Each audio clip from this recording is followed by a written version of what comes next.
नमस्कार दोस्तों, आज हम यथार्थ हॉस्पिटल का स्टॉक एनालाइज करेंगे। यथार्थ हॉस्पिटल ये एक स्मॉल कैप हॉस्पिटल चेन है। इसका मार्केट कैप करीबन 6000 करोड़ का है। तो ये कंपनी फाउंड हुई थी 2008 में और ऑपरेशनल हुई 2010 में।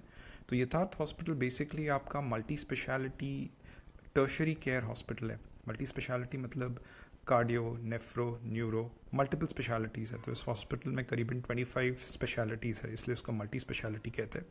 और दूसरी बात, ये जो टर्शरी केयर है ये बेसिकली आपकी इन पेशेंट ऑपरेशंस या प्रोसीजर्स होते हैं उसके लिए काफ़ी फेमस है नोएडा एरिया में, जो एक तरह से इंटरसेक्शन है यूपी, एमपी और दिल्ली का। तो ये काफ़ी फेमस है एनसीआर और एनसीआर के इर्द गिर्द, राइट। तो यथार्थ हॉस्पिटल का आज हम स्टॉक एनालिसिस करेंगे, राइट। तो इस कंपनी का कंपाउंडेड सेल्स ग्रोथ अगर आप देखोगे पिछले एक साल का, वो 29% है, राइट। मैं नॉर्मली उन कंपनीज़ को पढ़ने की कोशिश करता हूँ जिनका सेल्स ग्रोथ 25% से ज़्यादा है, तो ये जो फिल्टर है वहाँ पे ये पॉजिटिव है, राइट। अगर आप पिछले 3 साल का भी सेल्स ग्रोथ देखोगे वो 43% है, जो कि एक इम्प्रेसिव सेल्स ग्रोथ है। और मुझे लगता है कि अगले 2 से 3 सालों में ये कंपनी 25% से ज़्यादा सेल्स ग्रोथ दे सकती है, उसके काफ़ी ज़्यादा चांसेस है। और उसके कुछ 3 से 4 मेजर रीजंस हैं जो उनके कॉन कॉल्स या फिर उनका जो भी प्रेजेंटेशन से समझ में आते हैं। एक तो जो मैक्रो फैक्टर है वो है, एक मैक्रो टेलविंड है health care, Indian health care के इर्द गिर्द। तो इंडियन हेल्थ केयर जो है वो करीबन 12 से 14% कैगर से बढ़ रहा है।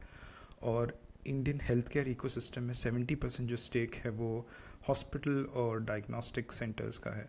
और ये जो सेक्टर है वो काफ़ी अच्छी तरह से ग्रो हो रहा है और इसके भी टेलविंड्स जो है वो काफ़ी प्रोमिनेंट है। जैसे आपका डिस्पोजेबल इनकम जो है लोगों का काफ़ी बढ़ते जा रहा है, इसलिए क्वालिटी हेल्थ केयर के लिए काफ़ी डिमांड है। तो जैसे देश समृद्ध होता है, लोगों के पास पैसा आता है, तो वो लोग क्वालिटी चीज़ें खरीदते हैं या फिर ख़रीदना चाहते हैं। दूसरा एक इम्पॉर्टेंट कारण है जो मेडिकल टूरिज़्म है इंडिया में, वो काफ़ी अच्छे तरीके से आगे जा रहा है क्योंकि मेडिकल टूरिज़्म जो इंडियन मार्केट है वो बेसिकली कॉस्ट कम्पिटिटिव मार्केट है हेल्थ केयर में। चाहे फिर आप फार्मास्यूटिकल्स की बात करें या फिर हॉस्पिटल केयर की बात करें, तो जो कॉस्ट कम्पिटिटिवनेस की वजह से बहुत सारे जो फॉरेन पेशेंट्स होते हैं, फॉरेन देशों के पेशेंट्स होते हैं, वो इंडिया आके अपने ट्रीटमेंट्स करा के लेके जाते हैं। और दिल्ली एयरपोर्ट वगैरह काफ़ी नोएडा दिल्ली से नज़दीक होने के कारण या गुड़गांव से नज़दीक होने के कारण काफ़ी अच्छी एक्सेसिबिलिटी है इन सारे पेशेंट्स को बाहर से आकर आपका अपना ट्रीटमेंट यहाँ पे करने की, राइट। एक और इम्पॉर्टेंट कारण है कि लोगों को इंश्योरेंस का महत्व काफ़ी अच्छे से समझ में आया है पिछले 10 से 15 सालों में, क्योंकि हेल्थ केयर एक ऐसा कॉस्ट है जिसके वजह से बहुत ज़्यादा out of the pocket expenses होते हैं। तो इंडिया में इंश्योरेंस पेनिट्रेशन बहुत ज़्यादा बढ़ा है पिछले 10 सालों में, और इंश्योरेंस की वजह से लोग अच्छा valuable end to end value देने वाले हॉस्पिटल्स या फिर क्लिनिक्स के पास जाते हैं और इंश्योरेंस अपना रीइंबर्स करवा के लेते हैं, जो कि बहुत बढ़िया चीज़ है। और फाइनली जो क्रॉनिक डिजीज़ है वो काफ़ी बढ़ रहा है क्योंकि लाइफस्टाइल इश्यूज़ बहुत ज़्यादा हो रहे हैं। तो आपका डायबिटीज़, कैंसर वगैरह बहुत ज़्यादा बढ़ रहा है ये क्रॉनिक डिजीज़ की वजह से, जिसकी वजह से जो फुटफॉल्स होते हैं यथार्थ हॉस्पिटल जैसे mid market, tertiary, multi speciality hospitals में वो काफ़ी ज़्यादा होते हैं और फिर वो ऑब्वियसली इन पेशेंट में कन्वर्ट होते हैं over a period of time. तो जो मैक्रो टेलविंड्स है वो काफ़ी सपोर्टिव है इस सेक्टर के और इस हॉस्पिटल के या फिर इस बिज़नेस के ग्रोथ में। काफ़ी सस्टेन्ड मैक्रो टेलविंड्स है, राइट। अगर आप इसका वॉल्यूम फुटफॉल भी देखेंगे वो भी काफ़ी सपोर्टिव है। तो ये जो हॉस्पिटल है, जैसे मैंने कहा, ये it lies at the intersection of MP, UP and Delhi. तो यहाँ पे जो मेजर सिटीज़ जैसे आपके गुड़गांव हैं, वहाँ पे जो प्रोसीजर्स होते हैं वो करीबन 10 से 12% महंगे होते हैं एज़ कम्पेयर टू यथार्थ हॉस्पिटल। तो आपके जो टियर 2, टियर 3 टाउन के लोग होते हैं या सिटीज़ के लोग होते हैं, जो एक मास प्रीमियम पॉपुलेशन होता है, एक मास भी नहीं क्योंकि मास तो गवर्नमेंट हॉस्पिटल्स जाने की तरफ जाता है, प्रीमियम नहीं, प्रीमियम जैसे आपका मेदांता में चले जाता है, बट एक मास प्रीमियम जिनके कहीं ना कहीं at the back of the mind cost एक इम्पॉर्टेंट फैक्टर रहता है, प्लस क्वालिटी भी चाहते हैं, राइट। वो लोग यथार्थ हॉस्पिटल जैसे हॉस्पिटल्स का रुख करते हैं, राइट। तो इस कंपनी का या फिर इस हॉस्पिटल चेन का बहुत इम्पॉर्टेंट एक मोट है वो उसका लोकेशन है कि ये नोएडा में पड़ता है, राइट। और करीबन 5 हॉस्पिटल्स इनके नोएडा में है, एक झांसी में है और एक फरीदाबाद में है। तो नोएडा के जो 5 हॉस्पिटल्स हैं जो काफ़ी वेल एस्टैब्लिश्ड है, नंबर ऑफ़ बेड्स भी करीबन 250 से ज़्यादा है वहाँ पे, वो काफ़ी अच्छी तरीके से फंक्शन कर रहे हैं, ऑपरेशनलाइज काफ़ी तरीके से अच्छे तरीके से हो चुके हैं, राइट। तो इनका जो वॉल्यूम ग्रोथ है पेशेंट फुटफॉल में, राइट, उसके दो प्रॉक्सीज है। एक तो इनका जो नंबर ऑफ़ बेड्स जो है ये लोग इंक्रीज़ कर रहे हैं, जैसे मैंने कहा कि ये 5 हॉस्पिटल प्लस 2 हॉस्पिटल झांसी और फरीदाबाद में। तो number of beds in the last 8 to 10 years have just consistently increased. 2015 में करीबन 250 बेड्स थे इनके पास, आज 1600 बेड्स है और अगले 3 से 4 साल में ये लोग 2800 बेड्स तक पहुंचेंगे। तो एक तरह से केपेक्स अच्छी तरह से हो रहा है, कैपेसिटी अच्छी तरीके से हो रही है, एक्सपैंड की जा रही है, एंड केपेक्स हो रहा है तो डिमांड है, इसलिए तो केपेक्स हो रहा है। तो number of beds are increasing. Second thing जो एक इम्पॉर्टेंट लीडिंग इंडिकेटर है डिमांड का या फिर सेल्स ग्रोथ का, वो है occupancy of the beds, right. तो FY22 में करीबन 50% बेड्स ऑक्यूपाइड थे, राइट। अब वो नंबर 61% है और बाय 2027 मैनेजमेंट चाहता है कि ये नंबर जो है ये 67% हो जाए। तो इनका जब जो फरीदाबाद या फिर झांसी के ऑपरेशंस जब या केपेक्स जब फायर करना शुरू कर दे, क्योंकि फरीदाबाद का करंट केपेक्स या फिर करंट ऑक्यूपेंसी सिर्फ 13% है, राइट। वो उसका एक पे बैक टाइम होता है हर एक न्यू इन्वेस्टमेंट का। तो जो इन्होंने रिसेंट एक अक्वायर किया है फरीदाबाद हॉस्पिटल, फरीदाबाद में जो हॉस्पिटल है उसका भी एक पे बैक टाइम रहेगा, 3 से 4 साल का होता है नॉर्मली हॉस्पिटल्स का। तो it will take its time to kind of those numbers to get added in the top line in the sales growth, right. तो ये तो काफ़ी क्लियर कट इंडिकेटर्स है। एक सेकंड इंडिकेटर या फिर एक सेकंड या थर्ड एक्चुअली कारण है जो इनके सेल्स ग्रोथ को सपोर्ट करेगा या फिर स्टिमुलेट करेगा, वो है इनका एवरेज रेवेन्यू पर बेड, जो कि 23,000 था करीबन 2 साल पहले और अब करीबन 30,000 है। तो एवरेज रेवेन्यू पर बेड, जैसे होटल्स में एवरेज रेवेन्यू पर रूम होता है, तो कंपनीज जब या फिर हॉस्पिटल्स जब अपना एवरेज रेवेन्यू पर बेड इंक्रीज़ करते हैं, मतलब एक तरह से वो लोग वैल्यू ग्रोथ ले रहे हैं।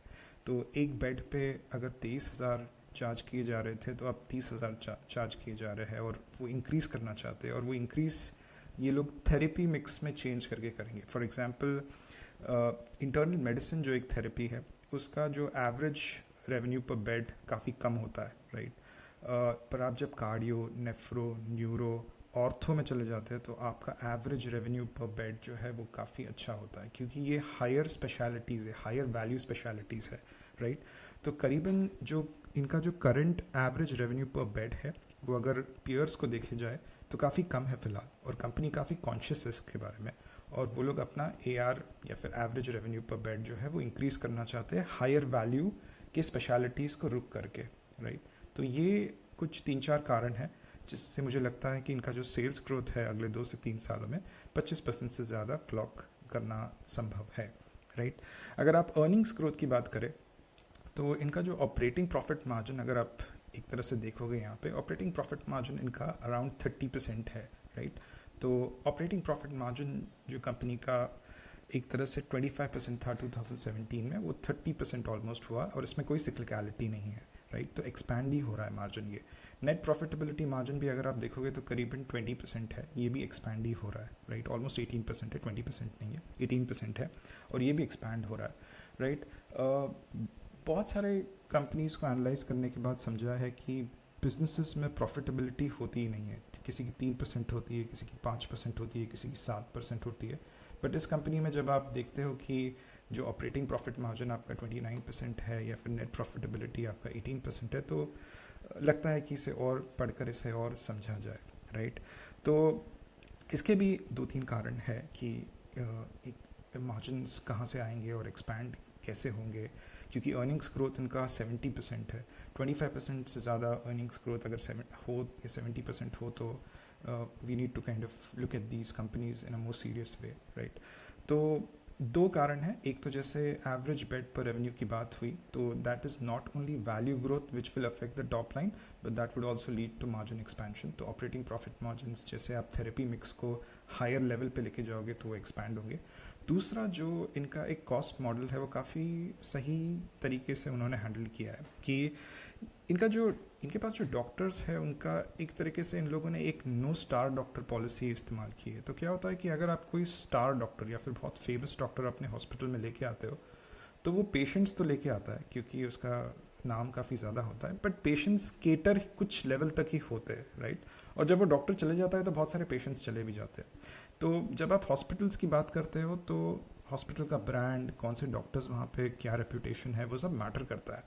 तो इन्होंने एज अ पॉलिसी इन्होंने कोई स्टार डॉक्टर को अट्रैक्ट नहीं किया, राइट। इनके जो डॉक्टर्स होते हैं उनका एक्सपीरियंस अराउंड 18 to 20 ईयर्स होता है, राइट। इससे इनको डॉक्टर का जो सैलरी है या फिर डॉक्टर का पे आउट है, उसका रेम्यूनरेशन है, वो काफ़ी कम देते हैं ये लोग, राइट। बट काफ़ी एफिशिएंटली पेशेंट्स को ट्रीट करते हैं, राइट। इनके प्रोसेसेस में काफ़ी रोबस्टनेस है। तो ये नो स्टार डॉक्टर का जो अप्रोच है इनका, जिस पे इनका यूनिट इकोनॉमिक्स काफ़ी डिपेंडेंट है, इसकी वजह से इनके ऑपरेटिंग मार्जिन्स भी काफ़ी अच्छे हैं यहाँ पे। तो ये अप्रोच या फिर ये जो इनका थियोरी है, ये लोग पॉलिसी है, they will continue taking it ahead.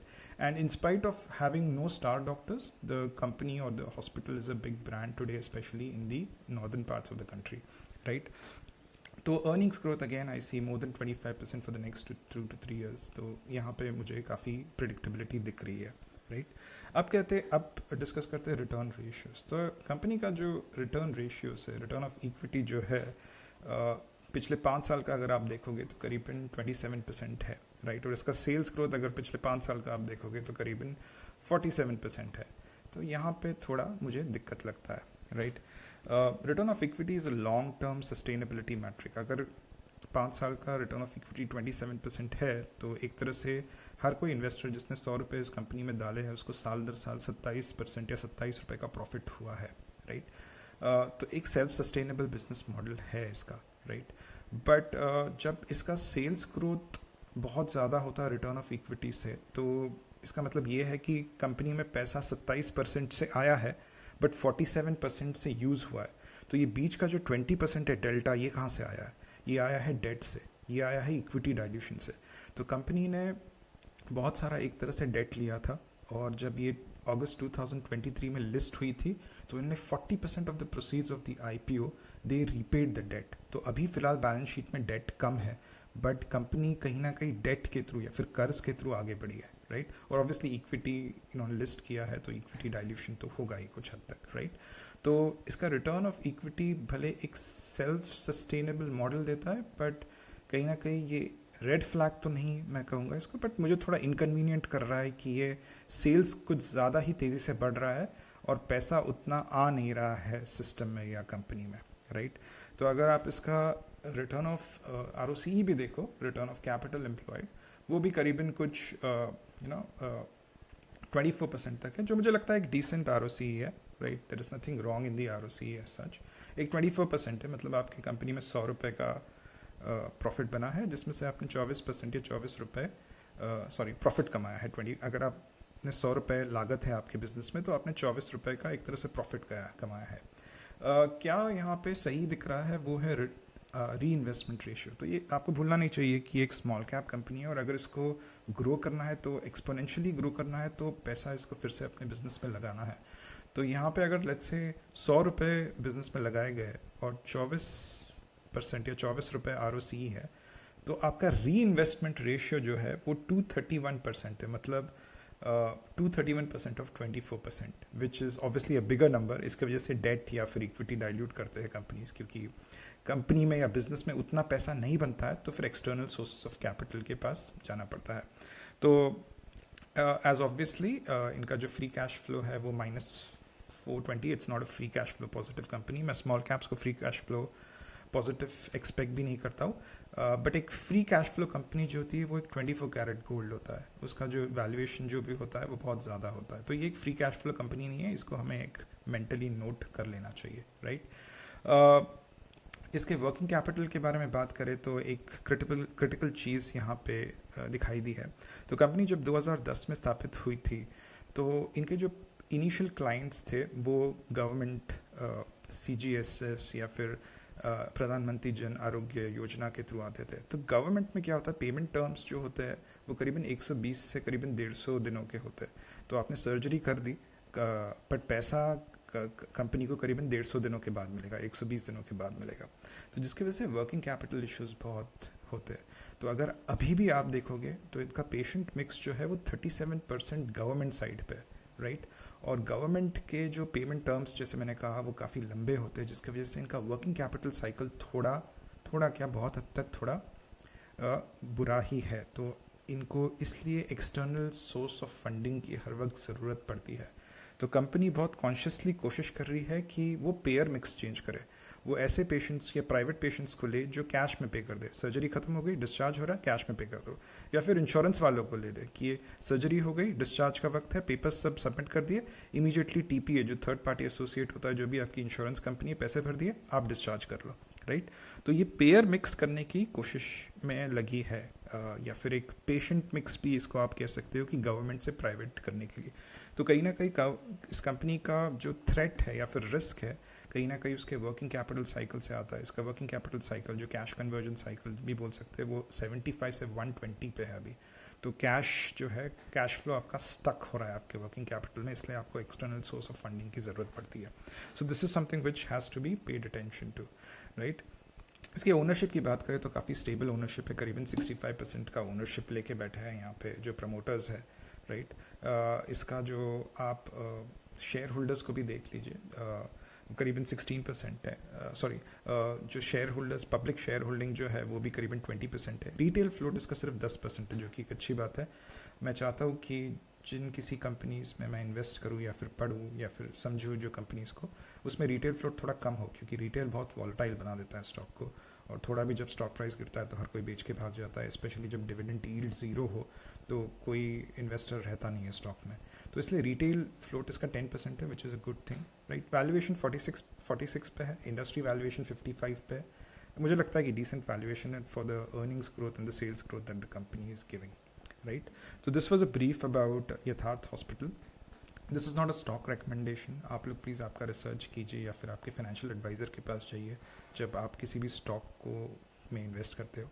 But if this research was helpful in some ways in your research, then please do like and share this video, and for more videos please subscribe to my channel. Thank you very much. Thank you for your time.